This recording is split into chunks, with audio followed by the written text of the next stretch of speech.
What's good, tech heads? It's Lauren here from HP, and this here is the HP Spectre x360 14 backed by the Intel Core Ultra range. Now, this particular device also draws in the Intel Evo sticker. So if you see this, it is optimized for battery and of course for usage. So it's going to be super speedy on boot up, and more importantly from sleep to open up, it's incredibly fast. Not only that, its battery life is phenomenal. Now for this guy here, hardware wise, we have USB-A drop jaw on the side with a headphone jack. On the other side we have two USB-C to Thunderbolt, which means it is display, it is video, and of course it is data. You have everything that you can need in this device. Not only that, hardware benefits wise, on this guy we have a haptic touchpad, top and bottom firing speakers, and of course a power button with a fingerprint reader. Outside of that though, other optimized benefits to this guy is a 9 megapixel camera, which draws in nicely with our AI features. So speaking of, you've got the challenge of opening up the camera and of course showcasing the features with the NPU, CPU, and GPU. But the real question is, what is NPU, when does that kick in, and what is CPU and GPU intensive?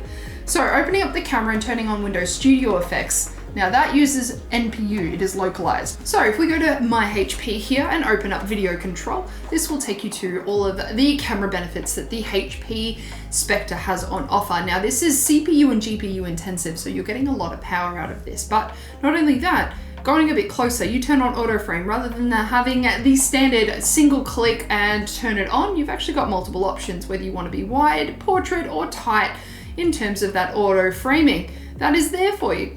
So you just got to toggle that on and off. As you turn more and more things on for these AI features, it actually utilizes more GPU and CPU, which means it will drain battery a bit quicker. However, you're getting more power out of it. Whereas if you were to open up the camera and use Windows Studio effects, these guys are actually tuning into the NPU, so you're going to have more optimized battery life, but it's not going to be as intensive. So pick your battles with that one.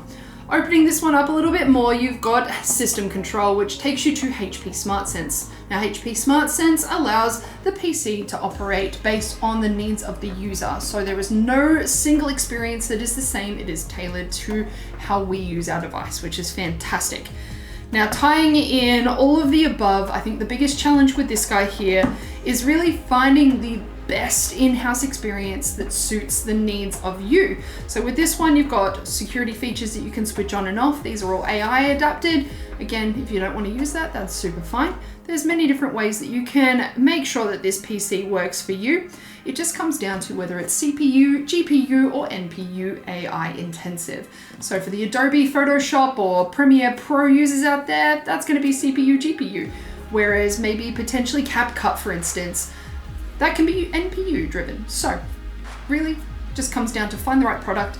I personally see this sitting very, very nicely in the creator, the graphic designer, contrast. Those kinds of customers are perfectly suited to this device. So if any of that hits home for you, that is where we're going. My name is Lauren, and this is the Spectre x360 14 powered by Intel Core Ultra.